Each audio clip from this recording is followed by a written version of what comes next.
Com certeza você ouviu falar sobre as últimas decisões do Supremo Tribunal Federal, da descriminalização do porte de drogas e a questão das reservas indígenas. Nunca se falou tanto sobre direito no Brasil. As decisões da Suprema Corte são cada vez mais polêmicas, cada vez mais politizadas e debatidas. Você pode até concordar com a opinião dos juízes, mas você precisa entender que essas decisões, que na prática criam novas leis, são péssimas para a democracia no Brasil.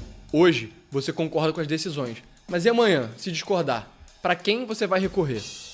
A democracia é o regime da supremacia das leis. Ninguém deveria ter a capacidade de mudar o que está escrito, a não ser pelo voto. O problema é que essa verdade parece esquecida hoje. O judiciário assume cada vez mais o papel de um ativismo jurídico, militância e política. Nós derrotamos o bolsonarismo! Então, para explicar o problema disso, a gente vai mostrar as raízes históricas da autoridade do STF. Como ele consegue se tornar cada vez mais poderoso. Por que os juízes conseguem mudar a lei? E quais vão ser as consequências para o Brasil? Como vocês já sabem, a bibliografia está passando aqui do lado e está na descrição também. Vamos lá!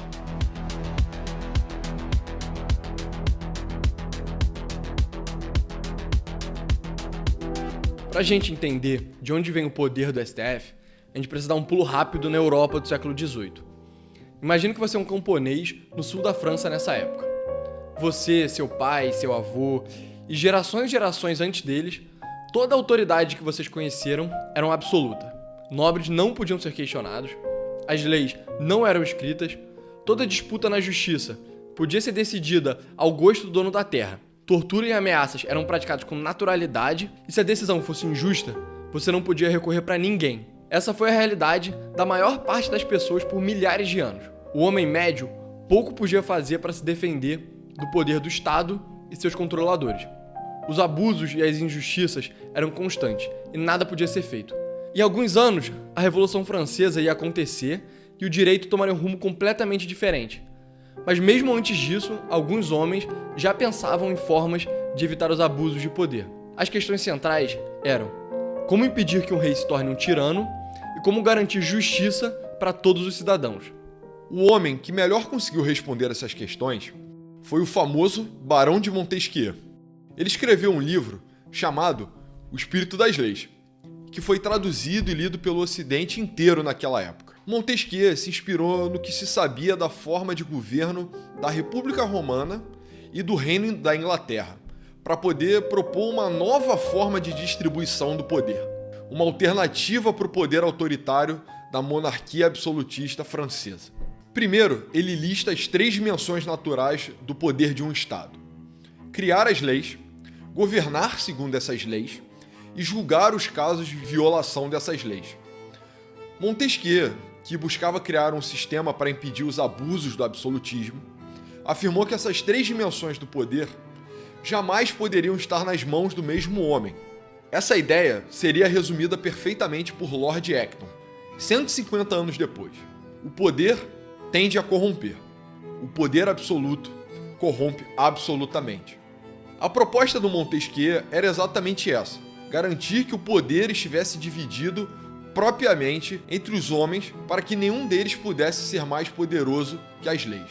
Assim, a pessoa responsável por criar as leis jamais poderia ser a responsável por aplicá-las. Da mesma forma, a pessoa encarregada de julgar as violações da lei jamais poderia produzir novas normas. Essa foi a melhor solução encontrada para garantir um ideal de justiça para o cidadão, a famosa separação dos poderes. É por causa desse livro que os regimes políticos modernos são divididos em 3 braços. O poder legislativo, que no Brasil tem deputados e senadores, onde são criadas as leis. O poder executivo, representado pelo presidente, onde é exercido o poder da lei. E o judiciário, do Supremo Tribunal Federal, onde são decididas as disputas legais. A ideia da tripartição dos poderes é extremamente influente nos dias de hoje. Ela é essencial para considerarmos qualquer país uma democracia. Garantir que cada braço do poder faça a sua tarefa com independência e sem interferência no papel dos outros poderes tem se provado uma forma segura de evitar o autoritarismo. Mas então, perfeito, o Brasil segue as ideias do Montesquieu e por isso a gente tem nossa liberdade garantida para sempre, né? Seria bom se a realidade fosse simples assim.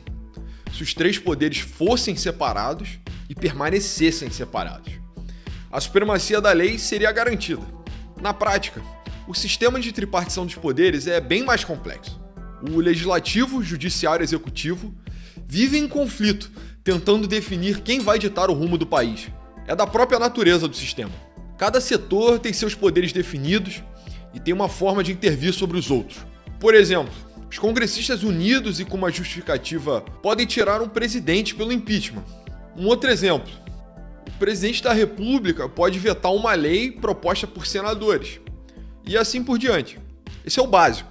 Entretanto, existe um desses braços do poder que dificilmente é controlado. Isso no mundo inteiro. E é dele que nós queremos falar hoje, o judiciário. Alguns autores influenciados por Montesquieu sempre consideraram os juízes mais inofensivos do que os presidentes e os deputados. Alexander Hamilton, um dos pais fundadores dos Estados Unidos, se manifestou algumas vezes afirmando que o judiciário era pouco perigoso, que não controlava nenhum exército e tinha um orçamento bastante restrito. Que em grande medida, homens da época de Alexander Hamilton jamais poderiam imaginar seria a relevância crescente do papel dos juízes nas democracias. Na época da Revolução Americana, por exemplo, as leis eram poucas e os juízes só podiam se manifestar diante dos processos que recebiam. Mas esse já não é mais o caso. O que tem se observado no mundo inteiro hoje em dia é um judiciário cada vez mais político, cada vez mais poderoso e cada vez mais cheio de certezas. A semelhança de uma Suprema Corte de hoje com uma Suprema Corte do século XIX é bem pequena. E é exatamente daí que surgem as polêmicas que observamos com o STF no Brasil. A própria estruturação do poder judiciário é baseada na crença de que os homens são falhos e sua capacidade para a justiça é limitada. É por isso que você pode recorrer à decisão de um juiz e é por isso que os tribunais de instâncias superiores são compostos por mais de um magistrado. O judiciário deveria ser o poder modesto por excelência. Mesmo assim, a cultura no Supremo Tribunal Federal hoje em dia está bem distante disso e não é à toa. Os mecanismos que a República Brasileira criou para que o poder executivo e o poder legislativo limitem o poder judiciário não funcionam e nunca funcionaram. O primeiro desses freios que não funciona, e também o mais óbvio, é o impeachment. Os senadores brasileiros podem, com maioria qualificada, afastar o ministro do Supremo Tribunal Federal, assim como um presidente pode ser afastado pelo Congresso. A questão é que, no caso do STF, isso não somente nunca aconteceu, como um processo como esse seria visto como um ataque à integridade do tribunal e dos juízes. Algo inimaginável na democracia brasileira. Gostou desse corte? Quer mais conteúdo como esse? Então você vai gostar muito do nosso site, onde nós compartilhamos conteúdos exclusivos gratuitos e os pagos também, caso você goste muito.